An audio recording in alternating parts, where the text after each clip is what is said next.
Hello, everyone. My apologies for the technical issues we've had at the beginning of this webinar. I hope you're with us there now. I'm joined today by Jordan Lowry, Managing Director of Blackstone Business Services. How are you, Jordan? Very good, Peter. It's good to be here. Sorry about that bit of a technical issue. I don't know what went wrong then, but I'm just going to go back and we'll get started, Jordan, and then we'll be joining you soon. No worries. So today we're going to be looking at client seminars, webinars, and we're using as an example characteristics of a well-run business. So why should accountants be presenting seminars and webinars? I think it's to inform your clients and your prospects on the services that your firm can offer to them, because there is a lot of SMEs out there that don't quite understand what commercial services that clients can offer to them. So this is a great training opportunity for partners and senior managers, but also your champions. And these are some of your younger accountants or marketing people that are in your employment who are becoming experts in a particular product package, whether it's crowdsource funding, equity raising, research and development. Chief Financial Officer Services gives them an opportunity to present webinars or seminars to their clients, because in this way, they are showing your clients and your prospects that they really understand the subjects. It also allows you to introduce new concepts for your clients or prospects. You might not have previously had much to do with research and development, but you know that half a dozen of your clients are acting in the research and development areas. By presenting a seminar or webinar, you're indicating to them that you have an appreciation of what they're doing within their businesses, and you could assist them in keeping the records and systems that are necessary for the research and development process.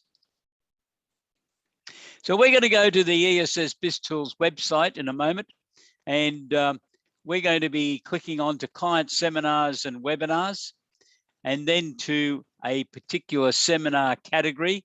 And the one that we're going to be showing you is the characteristics of a well-run seminar, which has got that code number CS1110. So we're now going to go across and have a look at characteristics of a well-run business, which will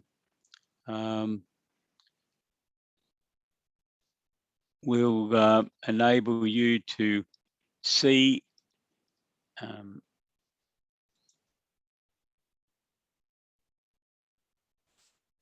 how we run it. So you should have the members homepage on your screen now, and I'm going down looking for client seminars and webinars, which you can click onto. Client seminars and webinars is available in virtually all of our product packages. Gold subscribers receive all of the seminars and webinars. There are 36 of them. In the starter package, there are 12 of them, and there's various numbers of these seminars in the other packages which we produce. There is a video that you can watch to give you a better understanding of how this system works. I'm just going to download the content. And when you download it, you'll find a list of the seminars or webinars that are available for you to be able to utilize. As I said, all of these are available for gold subscribers. It does vary for some of the other subscription levels. I'll just go through this first of all. So if you haven't had a good look at this for some time, or perhaps never, you can see the list of the material that's contained within the system. The one we're looking at today is characteristics of a well-run business.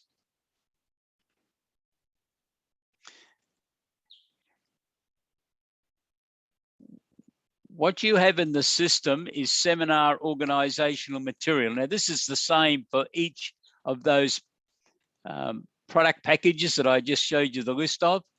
And this is a range of material which you can go through and look at your leisure of hints on how to present a seminar, seminar checklists, and other material that you may be able to use in your firm. There's a news release, there's invitations. You just personalize the material and send it out to your clients or send it to your local newspaper, whichever one you want to utilize.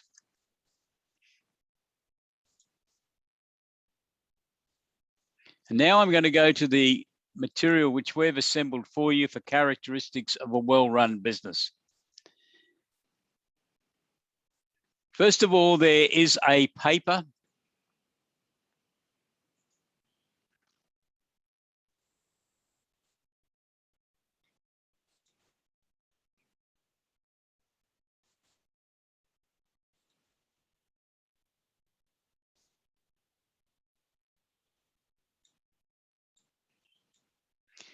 Which should be on your screen now, characteristics of a well-run business. There are 20 characteristics, and we're going to have an overview of these today.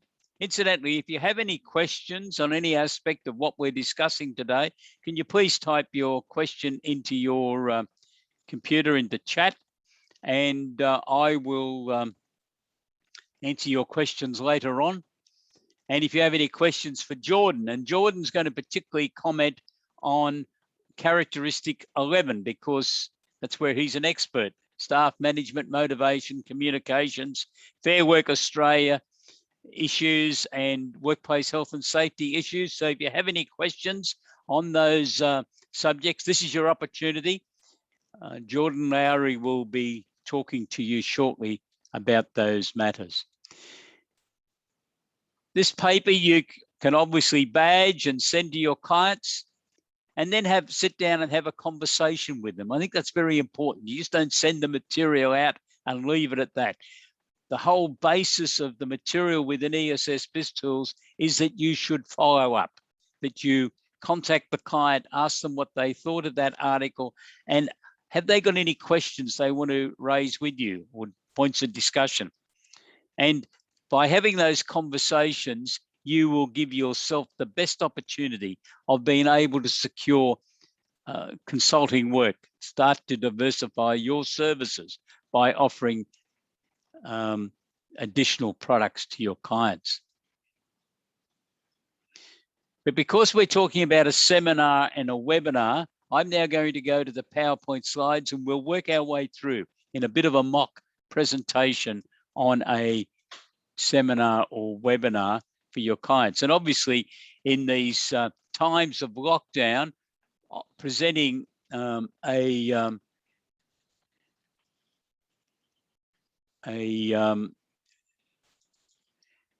webinar for a client is a great way to continue your communications with them.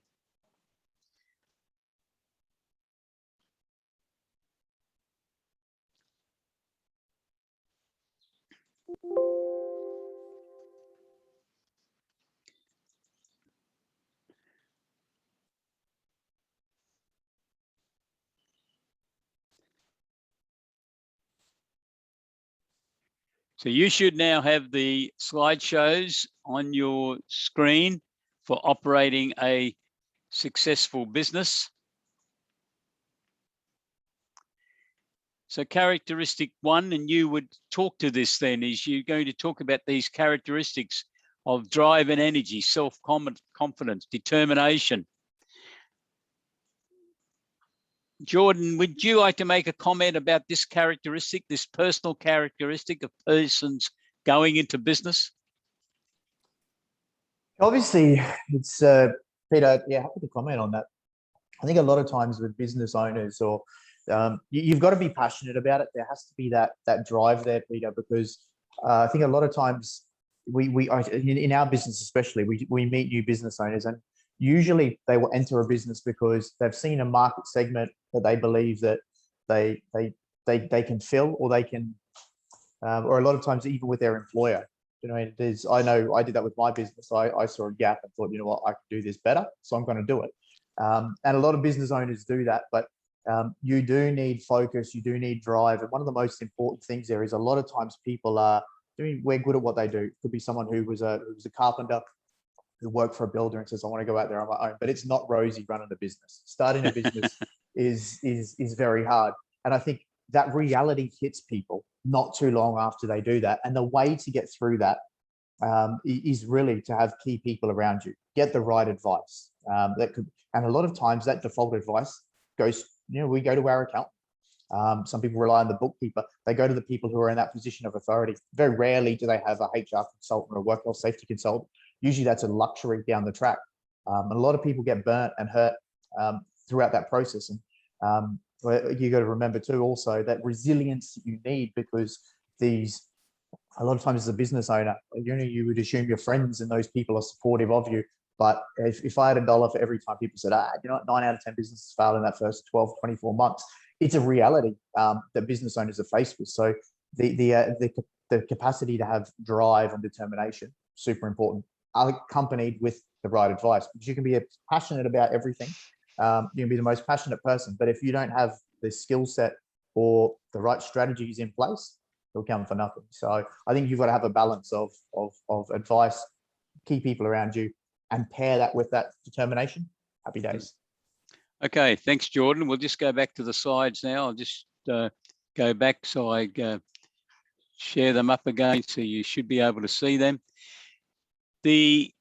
Looking at the big picture is also very important. I think that's what Jordan was getting at. Then you've got to be able to see it. So these slides are prepared for you to be presenting to your clients, but obviously as accountants and business advisors or bookkeepers, we need to be aware of all of this as it affects our clients, because you need to take your clients on this journey, because at the end of the day, they're also the ones that are paying for all this. Customer knowledge. I think it's very important that your clients have got a grasp of the target market.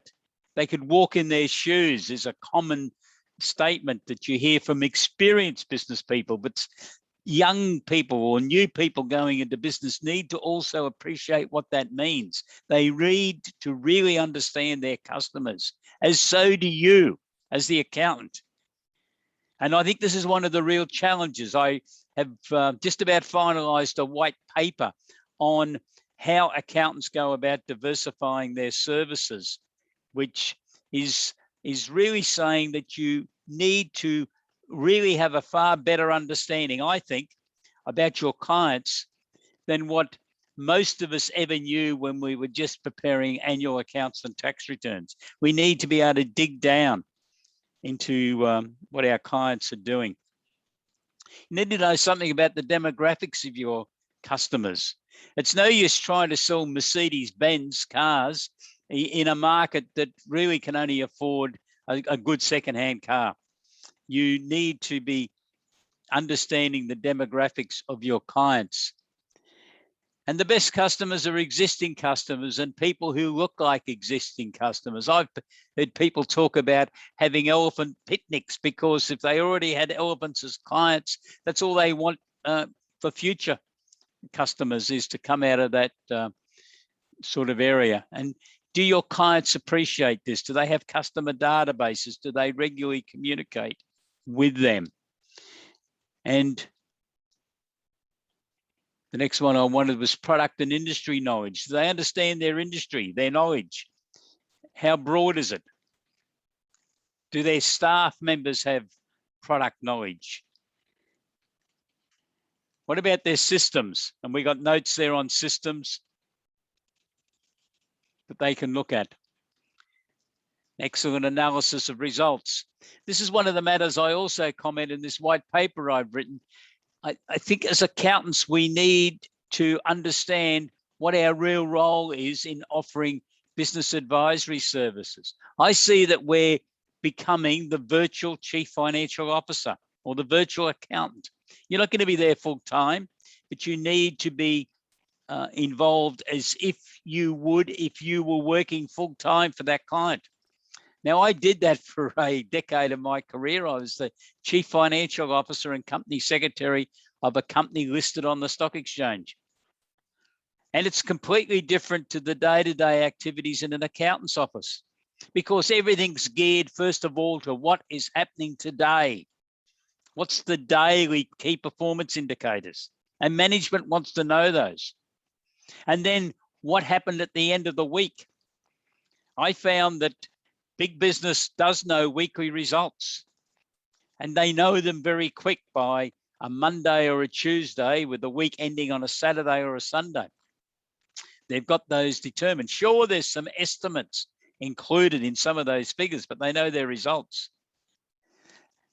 At the end of the month, they then get monthly accounts, monthly key performance indicators, and have a business review meeting. What are your clients doing? What are your SME clients doing?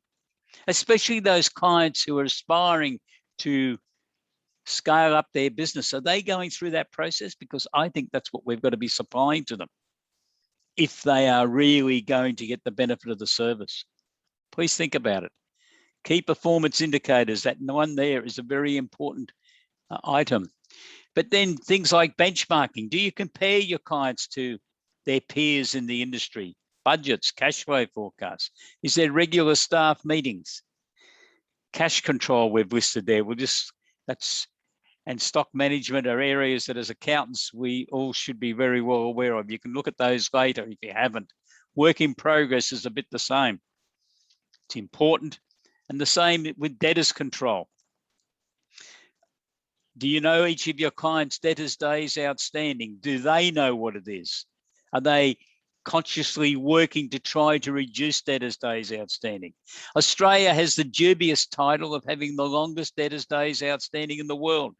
I think as a profession, we've got a lot to do to help our clients reduce that shocking figure.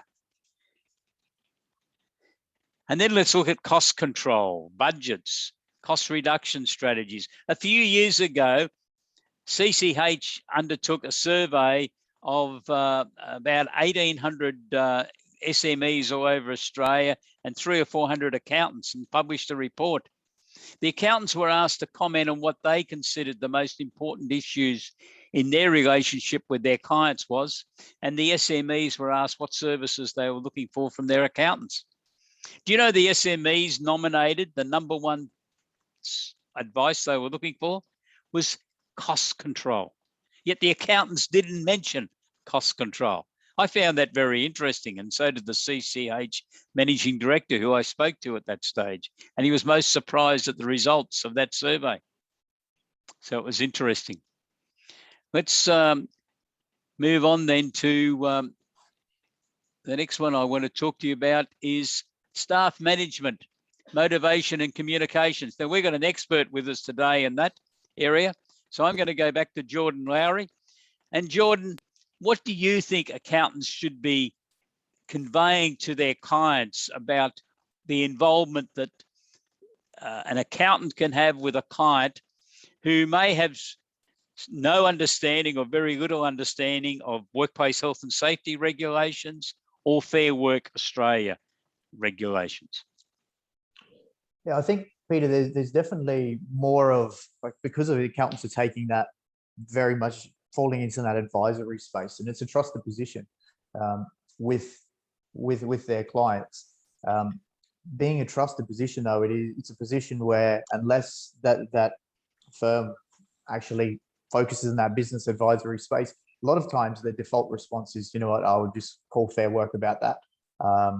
And obviously, when we're trying to provide value to our clients, especially accountants, you don't want that default response. So my advice is to have strategic partnerships with people in that HR space, the work health safety space, so that in the event that there is, that those questions do arise, you can actually provide value to your clients. I think that's really smart. Yeah. There are a lot of people, I know we do it, but there's a lot of people out there who obviously giving to get back, selflessly will give complimentary advice on a number of HR issues without even wanting to speak to your clients directly. Like they can use you as that mediator between. And I think that's, I know in our business we do that. So we say that we don't even need to meet your client.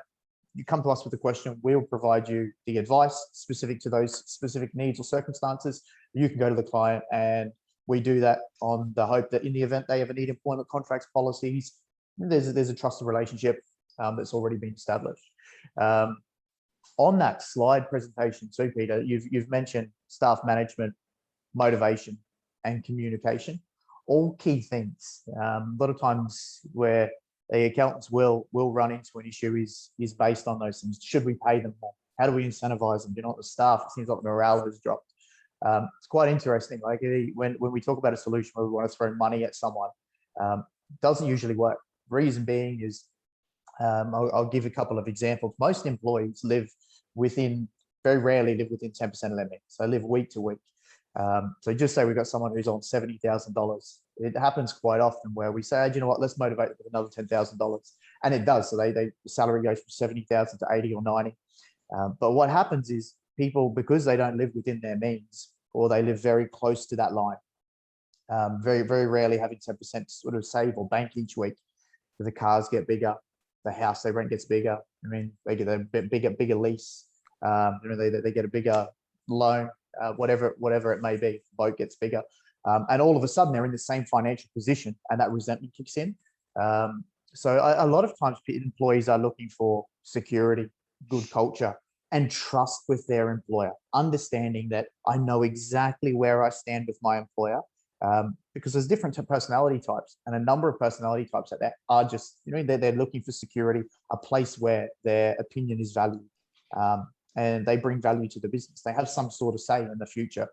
We're seeing that with the later generations as well. Like people want to, they want to be a part of something. They want to align their value set with the business that they work in. It gives them a sense of satisfaction, a sense of purpose every day.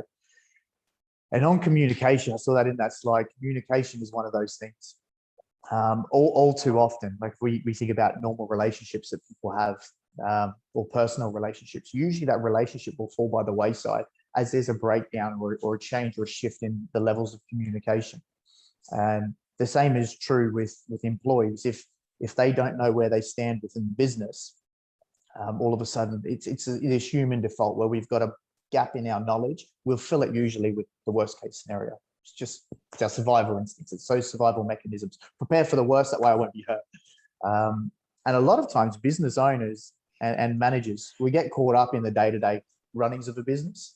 And sometimes we forget those. We've got to have touch points with our staff.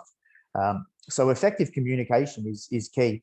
I'll share with you an example. There's an Amazonian tribe, and we're not allowed to interfere with them. So we can observe this tribe, and what they do is when there is a conflict or a breakdown of communication in their tribe, they get everyone, and they get together in the central hut, and they'll stay in that hut for up to 6 weeks, and they only leave to go to the toilet or to gather food, and they stay in there up to 6 weeks. One person in the village is tasked with taking all the weapons, bows and arrows, and they bury it in an undisclosed location. So it's literally wear down to business, and they stay in that hut and they communicate until the problem is resolved. If that problem isn't resolved, they send the person who retains the grievance to stay with a neighboring tribe, come back 6 months later, and they do it again, staying there for up to 6 weeks, which shows that with communication, we can resolve nearly any issue. But in a business, how do we actually communicate? So yes, we have team meetings. I think if you've got a team, I think openly and effectively communicating by team meeting every week is important. But also, how often are you checking in with your staff, whether that be in the form of an appraisal? I like to use the term check-in. Let's check in quarterly. And it allows the business to actually be proactive when it comes to managing staff. Looking back over the last 3 months, how did we perform effectively in your role? Okay. And how did you achieve this? Where could we potentially see improvement? Or what areas do you believe that we could have done better? And what prevented that performance? And having that chat and actually saying, this is exactly where we stand as a business with you, and you've told us how you feel about us. We can put it all out there on the table and address issues in that proactive manner, usually before it starts to fester.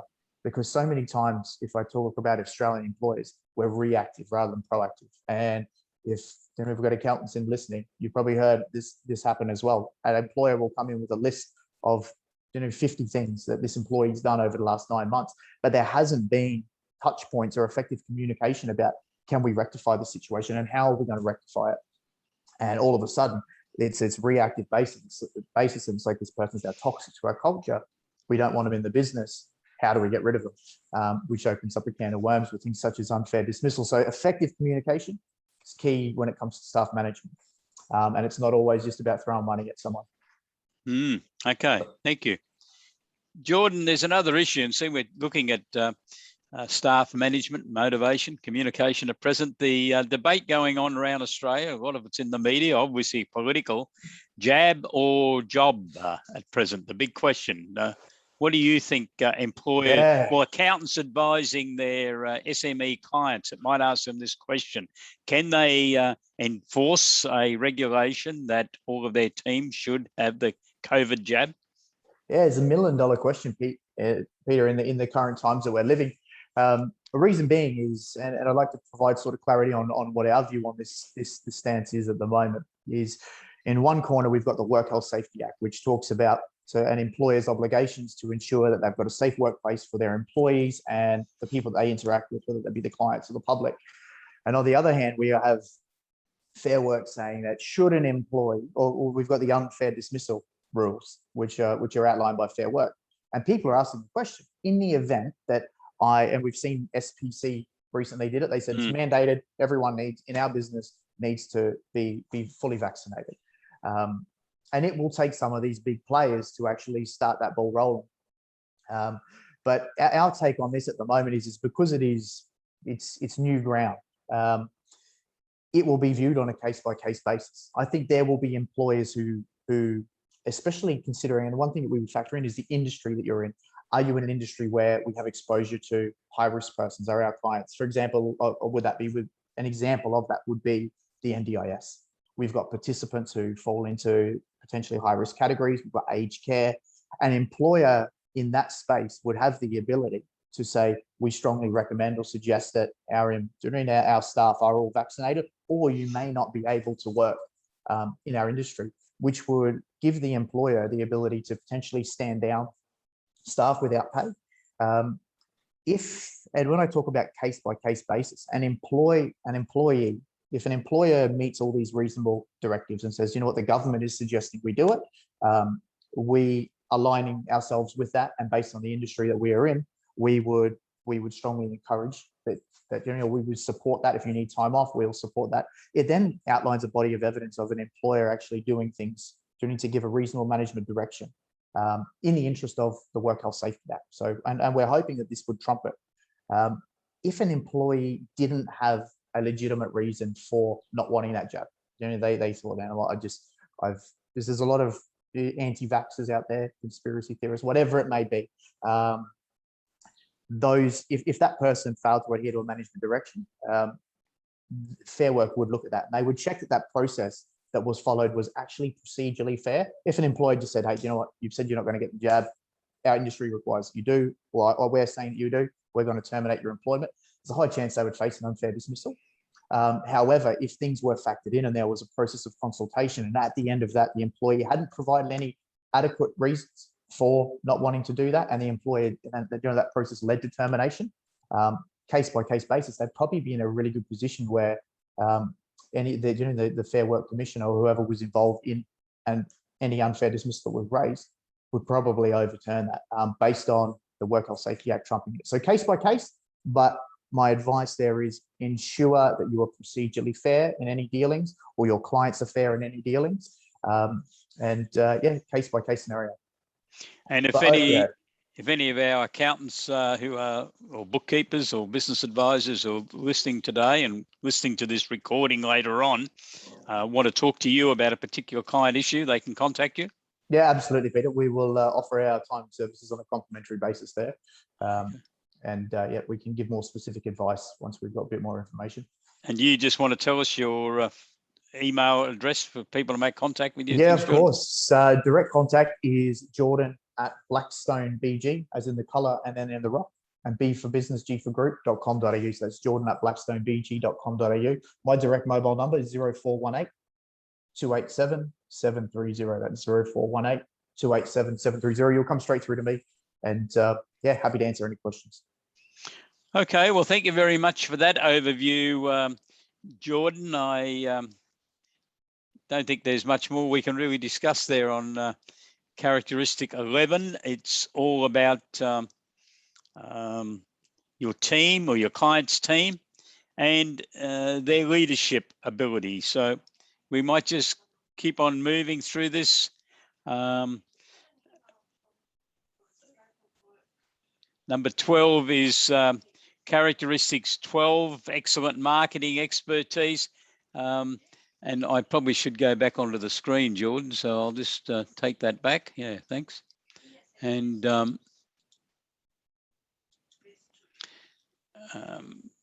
so marketing's very important today, isn't it? Every day on the internet, I'm getting emails about marketing and direct marketing and all sorts of other things. The budget for a promotional activity, you need to make sure you know your unique selling proposition, or your client does, depend whether you're using this material as your promotion to start with, or you're communicating with your clients. We have a checklist there for maintaining sales that you could talk to your clients about to help them. And this is really implementing this diversified accounting service role. We haven't seen much in this list about taxation, have we? Because the issues that you will get involved in as you really explore business advisory services is a lot more than taxation. The taxation issue is at the end of the process. This is now getting involved in the real day-to-day activity. And I mentioned before, the daily activities, then the weekly activities and the monthly activities, not just the annual activities, need to be looked at. We got some hints there on average sales that I'd suggest you look at and think about, because that's going to help you in your communication with your clients. And how do you go about discussing with your clients how they will get repeat visits by customers? We got some points there. And one of the first ones, of course, is staff attitude and staff product knowledge and staff selling ability. 3 of the top items, which I think are very important. And we might just ask Jordan again. Jordan, what's your take on those? Is there any that we have missed? And I just need to bring you back on there. Thanks, Jordan. No, that's right. Product knowledge, sales ability. We've a lot of my guys are very. We've got a sales team within our business, but product knowledge is probably one of the most important things. Like Peter, you know me pretty well. I like my cars. I like boats and things like this. And when you can tell someone who doesn't have a good product knowledge. So the people out there representing, and I lose respect quite quickly, especially if you know more than the salesperson. And a lot of times as we've got to realize that the people who are inquiring about our products or our clients' products and services have usually done their research. They understand it. So your staff have to be sharp. So when it comes to sales, product knowledge, even things such as attitude, but particularly an understanding of your products and what you're trying to deliver and what you're trying to achieve is very important, because the person you are talking to is usually not a dummy. They are clued up, and they will smell blood in the water if that salesperson or your representative or your employee is not on the money. So actually understanding, like we've spoke about this earlier today, understand your numbers. Your staff have to understand your products as well. And sharing that knowledge too. I think a lot of times we deal with business owners, they keep it all up here. Getting that out and sharing that with your staff, and actually you're then showing you trust your workforce. You're empowering them with that knowledge as well, and that can go a long way when it comes to culture and staff management. Okay, thank you. I'll just go back to our slides and continue. And I think the important thing that I want to stress here, these slides have been prepared primarily to assist accountants to communicate with your clients, but it's also your firm, I think you can put under the microscope here. How are you measuring up in being able to deliver this wider range of services that we now call business advisory services? What's your young accountant's product knowledge? What do they understand about debtors management? Do they understand the crucial figure called the debtors days outstanding? Do they understand how they can communicate with the client on ways to reduce that? Do they understand the role that the personal property securities register can play and basically wreck a client's finances, and how it links back into debtors management? So it's these types of interlocking activities that are very important. They're important for your clients, as Jordan just said, so that their salesperson is fully equipped to be able to undertake the selling process. But they're also very important for accountants. Once you take on this role of delivering a diversified range of commercial advice to your clients, you need to make sure that your team members, and even all of us, you know, the so-called bosses in the organization, the partners or the senior managers or the directors, also understand the detail of some of these issues so you can discuss them with your clients. Let's move on. Characteristic 13, market conditions and price reviews, also a very important component. Excellent assessment of competitors. Over the years, I've been asked by businesses to prepare an evaluation of their competitors. Now, my initial reaction when I first got asked to do this about 30 years ago was, well, why wouldn't you do that yourself? And the answer I got was, well, I'm too busy and I'm too close to it. I know these people personally, or I don't like that guy because I had a dispute with him once and I don't think I'd be objective. And there's all sorts of reasons come up. And then I sat down and thought about it. When I was in commerce as a chief financial officer of a listed public company, I actually did competitor analysis at the request of my boss, the CEO. He never ever did it himself. He knew these people far better than I did, but he was looking for an outsider's, and that's what he was treating me as, an outsider's evaluation. We were in the meat industry, and the meat industry was fairly close. We were one of the biggest meat companies in Australia. And my boss knew a lot of the competitors, knew them very well, but he wanted me to evaluate them from what I had observed, what I'd found out from published accounting reports, for argument's sake, if they were also listed companies, and from what I'd observed when I attended industry meetings as a de facto representative for him. So there's a role there that you can play for your clients in preparing an assessment of their competitors and really trying to ascertain what their competitors might be going to do in the next 6 months, 12 months, and what can your clients learn from that. There's nothing wrong with copying as long as it hasn't been patented. What about their capital base? Have they got enough money? Could they raise more money? Do they have a vision? Do they have a strong leadership team? Could they raise capital? And today, of course, we've now got the opportunity of raising capital from 3 distinct ways other than borrowing money. When you borrow money, you normally need security. You've got to sign personal guarantees, and there's monthly principal and interest repayments that the client's taking on. But now we have crowdsourced funding equity raising, the ability to raise up to $5 million for in 12 months that's available to most SMEs, turnovers under $25 million. We've got early stage innovation companies for someone who's developed a new product, process or service. They've got to be a young company. Their turnover's got to be under $200,000 in 12 months and their expenditure under $1 million in 12 months. But there's a great fit there because there's carrots there for investors to invest in those types of companies. And we've got Section 708 of the Corporations Act, which has been there a long time now, 35 years. I can remember how difficult it was to try to raise investment money prior to Section 708 being introduced. So you have some issues there that you can talk to your clients about their capital base.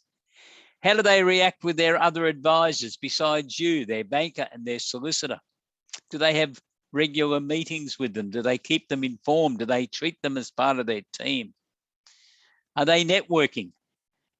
Years ago, Oz Industry ran a networking program. It was back in the 90s. I was one of the accredited consultants to that. And it was quite interesting. Put 8 or 9 businesses together, and they were all different, and then see what benefits they could get. And the aftermath of that was 3 or 4 of them did get together and rented a decent office that had a boardroom, and put a very good receptionist in place, and she handled the reception work for 4 businesses. And they did some pooling of resources that saved them all significant amounts of money. So networking can be made to work. You do need to have personalities that are prepared to swallow a bit of their ego and get on with things with people. What about planning? Planning covers a whole lot of issues. So you've got some points there that you can communicate with your clients about.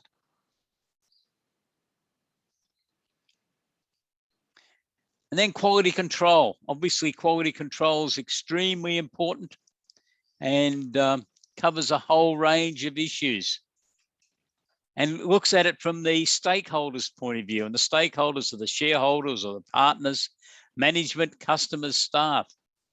And you might have some others that you want to add to that. And then we've got excellent management administration. And again, we've got employment of appropriate staff, staff training, staff communication. There's a lot of issues on staff. And that's going to take me back to Jordan just to look at this one more time. Jordan, so this avenues of employing the appropriate staff, training, and communications at work. So we get away from the Fair Work Australia and the workplace health and safety and even these COVID-19 jab questions. You're an advisor to a lot of businesses on these areas as well. What do you think accountants should be doing to help their clients in these areas? It's, to be honest, Peter, we're in a bit of a tough position as a country at the moment. Like we number one, I speak with a lot of employers, and you ask what are your biggest concerns or challenges, and usually 8 times out of 10, staff would be the issue. The predicament that I previously mentioned that we're facing now is people are just struggling to find good staff. So, which means they're having to manage or hold on to staff that may potentially not be the right fit for the business moving forward. Others are losing good staff, and others are putting job ads out there and they're just not finding anyone. So we would get 100 applications, and now we just have a rolling ad to maybe pick up 1 a month. And so it's a tough one, I think, because to answer your question there, a part of me is saying, like, yes, we've got solutions if there are staff, but if you've got to work with what you got at the moment. I know it's a really hard thing. Obviously, when it comes to the recruitment side of things, is selling your job ad as it's the culture that we've got. Do anything that you can to stand out as a little bit different. But word of mouth too. Sometimes networking, like you mentioned networking before. Networking is a big part of our business. I personally get involved in a lot of that. And it's not just about golf days or do a chamber of commerce. If I talk about network, it's network, not net eat, not net golf. Like, I understand there's different avenues there, but you've got to work. You've got to work the room. Understanding too, where you see, if you see someone in a group, and if it's 2 people as a group, that's closed. It's probably not open to a conversation. Whereas if you've got 2 people standing on a diagonal, they're open. So understanding sort of how to read the room, how to read people's body language is important, because networking opportunities when it comes to staff engagement also present opportunities. So, I know if I needed to employ someone, I probably wouldn't run a Seek ad. I'd probably go to my network and say, hey, who knows someone in the space who's trusted? So to actually have that, to have those connections for your clients as well, or for your own business, really important. So just tying the 2 together. And it's the same with anything in business. If something is currently not working, so you just say Seek is not working, There's people out there looking for a job. Change it up, shift it up, do things differently. Think of, there's that saying, if you want to be part of the 1%, outwork the other 99. The same is true in business. Just think a little bit differently. If you're thinking outside the box and your competitors are not, you'll be at a strategic advantage. Okay, well, thank you very much for those comments. Thanks, Jordan.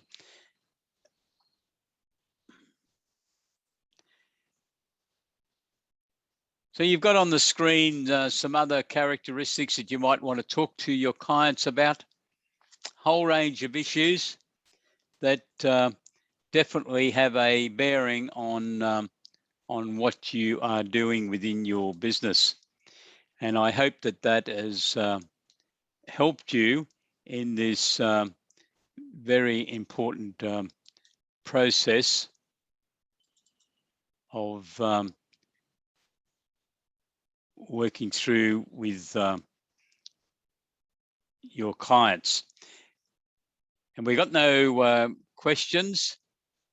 So I hope that means that we have answered any questions that you had.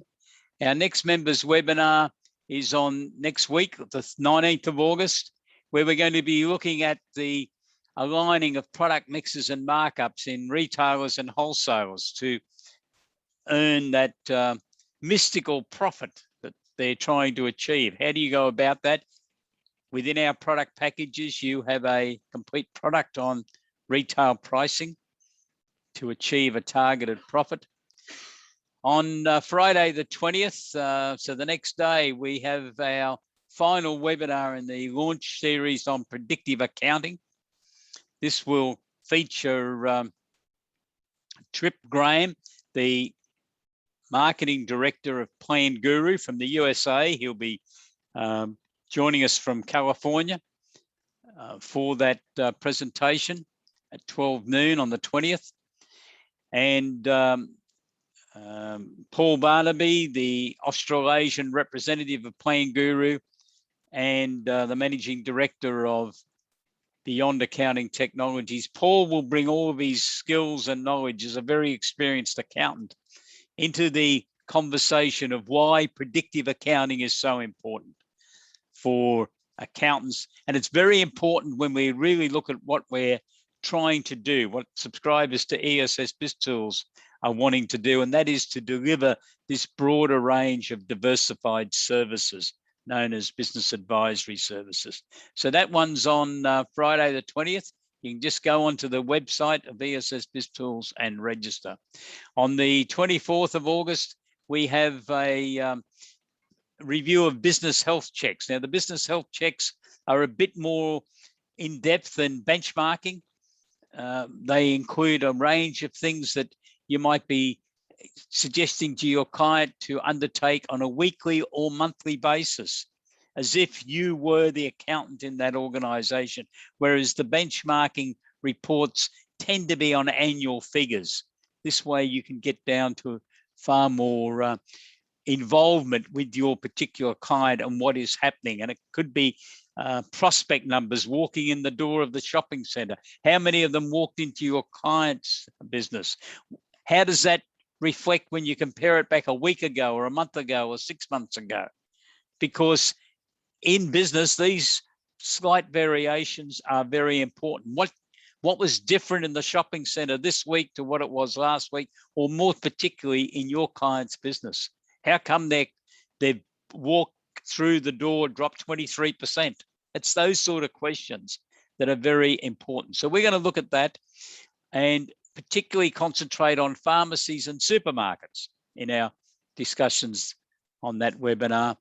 So to register for any of these webinars, as I said, go to ESS BIZTOOLS website, please, and click onto webinars, which is at the top of the members homepage, and you can register, and I look forward to seeing you in these webinars. Jordan, thank you very much for your contribution today. We have enjoyed your expertise and your comments.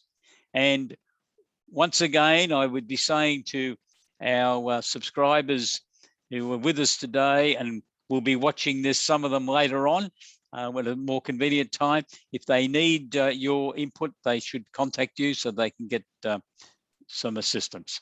So thank you. It'd be our pleasure, Peter, and thanks for having me today. Appreciate it. Thank you. And to close then, thank you for your support of ESS BIZTOOLS and ESS grants. If any of you have any suggestions of changes that we should be making in any way, which would make your job of communicating on this new range of diversified services to your clients any easier, please let us know. That's what we're here for. If you would like to hear Jordan more regularly, send me an email and I'll come to an arrangement with him. Or some of our other speakers like Andrew Geddes, Amanda Gascoigne, or Paul Barnaby, or Mark Holton, and we have other affiliates too, of course. If you'd like to hear any of them more regularly, please send me an email and I will try to arrange that with them. For those of you who are in the areas still subjected to lockdown, we are thinking of you. Please stay safe. And to all of you, thank you very much for your support. And we'll talk to you again next week, hopefully, when we have our next series in these members webinars. Have a great day. Goodbye. Bye. Thank you, Jordan. My pleasure, Peter. Bye, everyone. Bye-bye.